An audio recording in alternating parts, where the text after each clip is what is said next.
Local news about local people. This is Newslink Indiana. Good evening, I'm Chris Bavender. Thanks for joining us. What started as a quiet morning came to a screeching halt for two cars in Delaware County. Newslink Indiana's Alyssa Ivinson explains why authorities aren't surprised. Happens on a regular basis.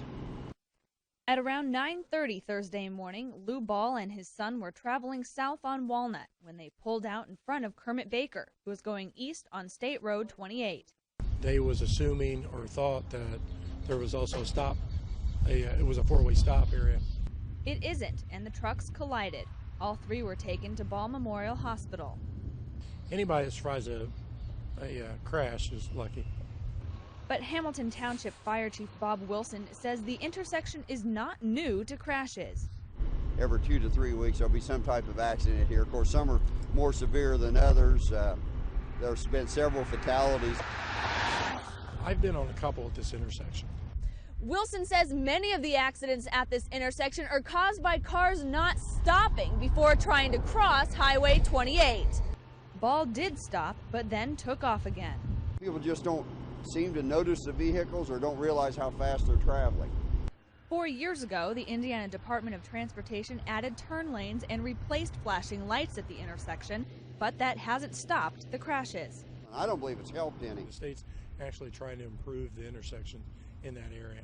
But even with lights, it still comes down to paying attention. They're just not thinking about what they're doing. In Delaware County, Alyssa Ivinson, Newslink, Indiana. Wilson isn't sure a traffic light would lower the number of accidents at the intersection. There's a stoplight 1 mile away at the crossing of State Roads 28 and 3. You might soon have to remember to fall back and spring forward. Governor-elect Mitch Daniels plans to make daylight savings time in Indiana a priority. Some businesses think they're at a disadvantage when they deal with groups in the Eastern time zone. The issue appears to be one of the first Daniels will tackle when he takes office in January. And now here's Carrie Hazley with a look at tonight's forecast. Carrie. Well, thanks, Chris. Let's take a look first at the forecast for the rest of the evening hours tonight. We could still see a few showers lingering until around the 9 o'clock hour tonight. Temperatures will be in the mid-40s. Now, when we take a look at the forecast for the overnight hours tonight, gradual clearing, and we will actually drop down to near freezing. 34 degrees will be the overnight low temperature. Now, for the forecast tomorrow, plenty of sunshine early in the day, then partly cloudy skies.